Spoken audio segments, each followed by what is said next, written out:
The following presentation is a production of Ride the Wave Media.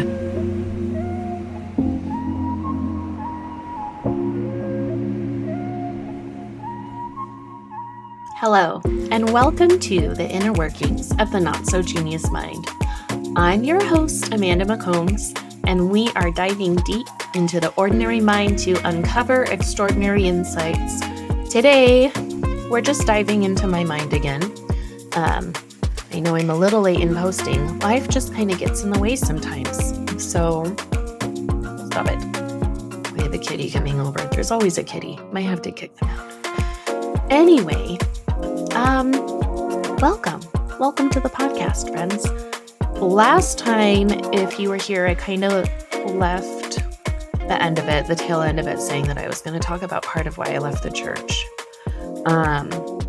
Which is a really sensitive topic. And yes, I am going to talk about it today. But when I talk about the church, I talk about the LDS church, the Latter-day Saint church with the Mormons and all that. But it's very sensitive. And a lot of what I'm saying in this podcast is stuff that I haven't really talked to a lot of people about. Like maybe my therapist and a couple members of my family. Some of you that know me, like really know my story and have really stuck by me through all of it. And I really appreciate it. You guys are amazing. So just know for today and for my whole life, really, because my friends that are practicing Mormon or practicing LDS, they know I mean no harm by what I say. And really, for everyone, this is just me sharing my experience, and not everyone had the same experience I did. In fact, going to church brings them a lot of comfort, and I'm so glad that is a thing that they have. But that is just something that is definitely not going to work. Religious abuse is real, and there's a lot of sensitive things being talked about today. So when you're listening, please just keep that in mind. Some of it may be hard to hear. Some of it you might not agree with, but I really feel like it just needs to be talked about. So I was raised LDS my whole life. Like my grandparents were LDS, Latter-day Saint, and my whole family is. I'm the youngest of 7 kids. And I think it gave me a lot of really good core values. Helped me learn a lot of really good skills and kind of some things that are really important. But at the same time, it really hit the mark. Like I didn't realize that I had faced religious abuse until very recently, like within the last couple of years. Guys, hold on. If you're in video, this is David. David's one of my foster kitties. Ooh. She's actually a girl, but she's black and white, so I call her David. I'm sorry, I do not like the attention. I'm going to put you down. Oh. What is this face? Go. Okay. I loved the way that I grew up. I spent a lot of time outside and really connecting with nature, but then like when it came to going to church, it was kind of hard. And I tried to put all of my faith into it, and like there were just things about it that didn't really rub me the right way. I don't know if that's the right phrase. I just always had a lot of questions. And like the stories in the Bible and the Book of Mormon didn't really make sense to me. And why can we drink Coke, but we can't drink coffee? Things with the word of wisdom. One thing after another, I had all these questions. And I was pretty much told to just not have the questions and have blind faith and to trust in the Lord and everything was going to be okay. But I couldn't just blindly trust because my trust had been violated so much. So of course I'm going to ask questions. Of course I'm going to, if I don't understand, I want to know why. Maybe this is why I became a teacher. But, when I was a kid, I also grew up in Oregon. up until I was like 11, almost 12.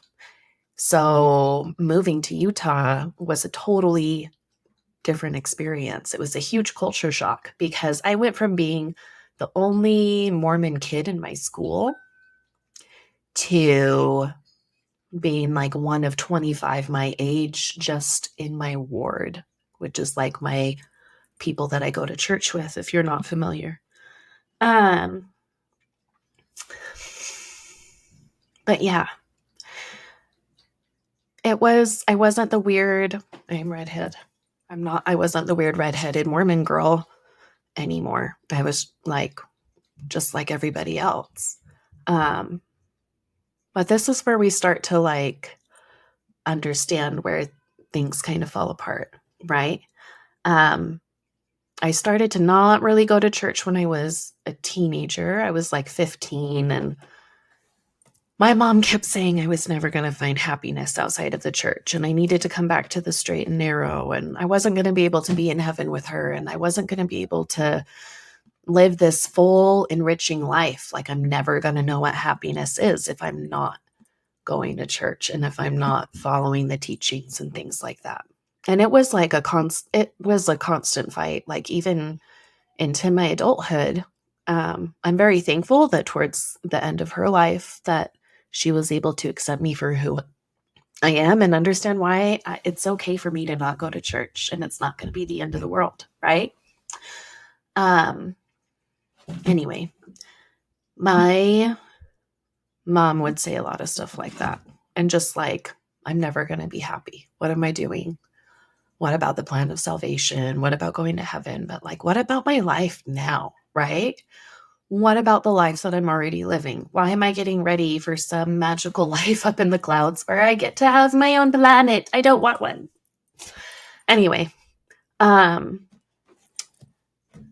so eventually I started dating, and my mom thought this was why I stopped going to church, but really it was because like, it doesn't make sense to me and I have to find my own way, and you have to let me find my own way.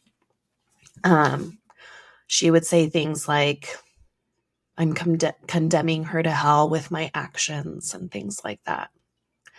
Eventually, I'm in high school, right? And my friend and I liked the same guy. And I like had a private moment with him, and I wanted to tell him to date my friend because I had another guy that I was interested in. So this is where we start. This is where we start getting to the story. I'm a virgin at this point, right? Never had sex before. I tell this guy that I really think he should give my friend a shot because she really likes him a lot. And there's somebody else that likes me, and, you know, maybe I'll date them. And if things don't work out, we can come back around and try. But like, my friend really likes you, and I think you should try to date her. Well, the whole thing was Black Kitty. Johnny, stop it. The whole thing was blown out of proportion. Text messages were sent, and my friend came to the house screaming and yelling at me that I betrayed her because she thought I was in there doing stuff with this guy. And then rumors spread. And next thing I knew, like, I was some big, huge slut, and I had done all these things that I'd never done before. So then I'm dating this new guy who was in my ward. We had the same bishop and everything. He just lived right down my street. Eventually, he cheated on me a lot. And he was making this big deal about Valentine's Day. He actually broke up with me the day before Valentine's Day. And that's when he told me that he was cheating on me because he had been telling me all about this wonderful date he was planning. And then he told me that the date was with someone else and it wasn't with me. And I'm gross. And I should take a look at myself in the mirror because I'm not leading a virtuous life and all this stuff. This is the first guy that I had ever slept with. I gave him like my everything, and I cared about him a lot. I came to find out years later, he didn't even date me because he liked me. He dated me to make me unavailable for his friend who actually did like me. So like the whole relationship was fake. And there was a lot of pressure to have sex. We were sexually active. There was actually one day when our moms, this was actually mortifying. Our moms pulled us both out of school and took us to go eat. And his mom threw a box of condoms on the table and was like, "What's this?" So we had to have this talk about us being sexually active with our moms in a restaurant. We got pulled out of school for it. And there was a lot of, why are you doing this? You shouldn't be doing this. You should save that for marriage, all the other normal things that people will say. And I get it. Like, I can understand that part. So if that's something that you do, go ahead, you do you. Okay. But eventually, it came down to the time where he was going to put his papers in for an LDS mission. And to do that, you have to be temple worthy. And that means you're not having sex outside of marriage, and you're not drinking, and you're not smoking, and you're not doing drugs, and you're not doing all this other stuff. Like, you're worthy to go be in the house of the Lord. And he would still kind of pressure me to have sex. And I kept saying, if you're wanting to go on your mission, then you probably shouldn't be wanting to do this with me, right? Eventually, we broke up, obviously. Valentine's Day. What a nice Valentine's Day that was.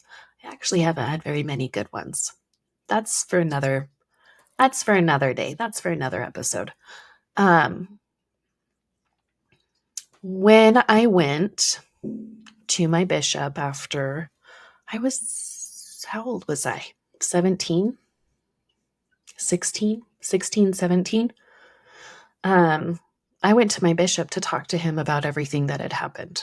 Like, one time I had refused sex and this guy threw me down the stairs.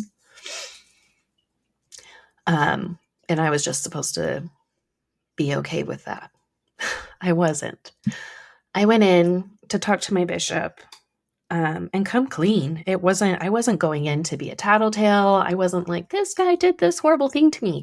It was, I am doing what I'm supposed to do, and I'm going to my bishop, and I am telling him that I was inappropriate and I sinned, and what do I need to do to repent so that I can be worthy again? Because there's like this underlying theme constantly of being worthy. So I tell him all this stuff with my now ex-boyfriend, not realizing that he had put his mission papers in. And my bishop told me that the Holy Ghost told him I was lying about every single bit of it, that none of it happened, and that I was trying to keep him home from going on his mission to punish him for breaking up with me, which could not be further from the truth. That is not why I went in to do any of this. That made me really uncomfortable. And then it wasn't long after that, I actually was asked to speak in church, and I was like, fine, I will. I think this was when I was 17. Yeah, I was 17. And they scheduled me for the day that it was my ex's missionary farewell. So I did a quick little change on my talk. I can't remember what it was about, but I switched some things around, and I made it so that we talked about honesty and left it at that. And then I didn't want to go back to church after that, because why would you do that to somebody? Like, I talked about how this guy was really abusive. He cheated on me. He didn't treat me like I had any worth or any value. Like I was just a piece of whatever he wanted me to be. And then my ex, while he was on his mission, his mom actually asked if it was okay for him to send me a letter because he wanted to apologize. And really, he was just apologizing for not breaking up with me sooner. It wasn't anything like an actual apology. And he actually trash talked me through the whole thing. He was talking about how I needed to take a good look in the mirror, and I got the abuse that I got because of how I looked and I'm not worthy of anything and all this other stuff. It wasn't an apology at all. Like on what planet would that be an apology? Like, I'm sorry I didn't break up with you sooner. You're a piece of trash. Thanks. It was really disappointing. So, soon, I'm dating another guy, and I am done going to church, because if some guy thinks that the Holy Ghost is being truthful and saying that I'm lying about my abuse, and like, how does that even work? It doesn't even make any sense to me. Like, I don't know. Anyway, later in my life, I am not life. And it wasn't my life. It wasn't that later. Never mind. What am I saying? See, I'm lost. I was dating a new guy, and it was the Sundance Film Festival. I love going to that. It's up in Park City. And he had some family members that were in from out of town to go see, because his dad's girlfriend had some stuff up there. Like, she was a model and she did a bunch of other stuff. So we went up to go see her things, her new banners and advertisements and stuff. And we went to go have Sundance with his family, right? With his grandma and grandpa that were there from out of town.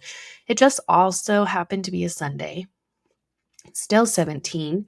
This is after I was forced to give a talk at sacrament meeting at my ex's farewell. And I'm getting something out of my car. My car was very recognizable at the time. This is another reason why I didn't want any identifying anything on my car for like years and years, is because I didn't want to be found. And the Relief Society president, mind you, you don't start Relief Society until you turn 18. I was not 18. The Relief Society president drove around the city looking for me. My boyfriend's house was not close to my house. It was still in the same city, but it was not close to my house. So she literally drove around looking for me. I was out at my car getting something, and she grabbed me and dragged me by the arm to pull me into her car to take me to church, because I had to go. This random lady who's pulling me away from doing a family activity to go to church. And I did not want to go. I actually had bruises on my arm.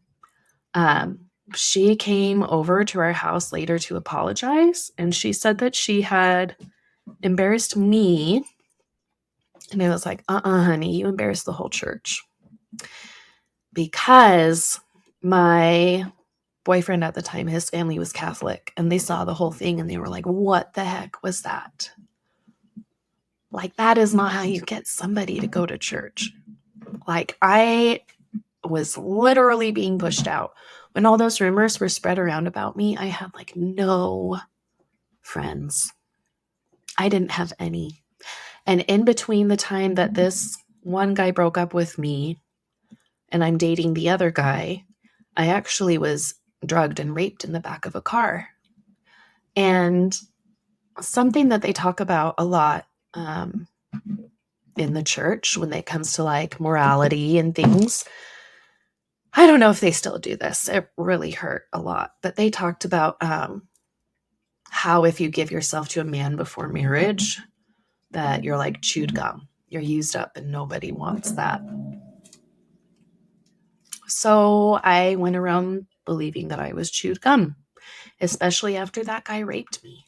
And especially after the letter I got from my missionary ex-boyfriend. Like, nobody deserves any of that. And I know, like, a lot of people that are hearing this, if they know me, you might be looking at me a little bit differently now. But, like, I'm not going to be able to go back to a place where I had faced so much abuse, and I wasn't allowed to be my own person. And now here I am, like years and years later. I stopped going to church officially when I was 17, but now I'm in my 30s. And it wasn't until like the last few years that I really realized that women are kind of treated like a minority, right? Like we get paid less, but I just thought it was because of the jobs. And then you think about it more and that's not really what it is. But especially in the church, like I really felt pushed down and like I was supposed to be small and that I didn't have a say in what my life was going to be like. So I'm very thankful for all of it now. Like, I obviously can't go back in time and change what happened, right? Um, I am where I am, and that place is here. And I'm thankful. And other things, other random thoughts. Here we go. I Nope, they're gone. See, that's the inner workings of the not so genius mind part. They just kind of like disappear. I just think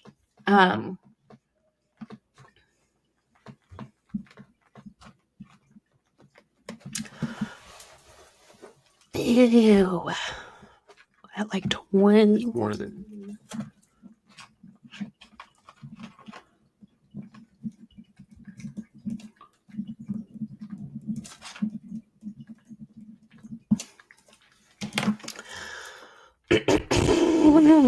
sorry.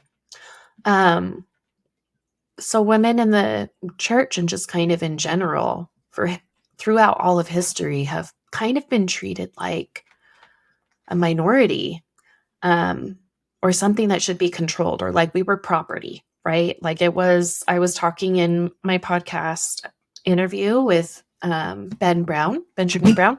He Vibing Through the Apocalypse. That's his podcast. You should go listen to it if you haven't listened to it yet. But he really talked about how women were just kind of property. They were just something to like use and do whatever with, right? They weren't. We talked about how in the past women weren't even able to read or go to school. And if you think about that, like, why? Why can't we learn to read and why can't we do all the things? My other thought is I had no idea. Like, I used to joke all the time with my friends about having relationship PTSD, but I actually 100% believe that it's a real thing because I have it. After talking to my therapist, and like that was who had to kind of drill it into my head that I have PTSD, and you can have all kinds of things and traumatic events that can cause that. It doesn't have to be going to war. It doesn't have to be a health crisis, which I've had. It doesn't have to be a religious crisis. It can be all of those things. And for a lot of us, we have them all, right? And I think we need to acknowledge that because that's when the healing begins. I am thankful for all the experiences I've had in my life. If you have listened this far, I appreciate you. Thank you. Like and subscribe. Leave me a review if you can. I'm trying to get out there a little bit more. And remember to take care of yourself. I'm Not So Genius on Instagram. You can send me a message, ask me any questions, say hi, let me know you're listening. Oh, one more thing. There is a Dragon Boat Festival in Daybreak on August 24th. It's a Saturday, and I'm going to be rowing my boat to do this. And I've never done one of those before. I'm having all kinds of cool experiences. So come on by and see me, Daybreak Lake, August 24th. Take care of yourself. It's a crazy world out there.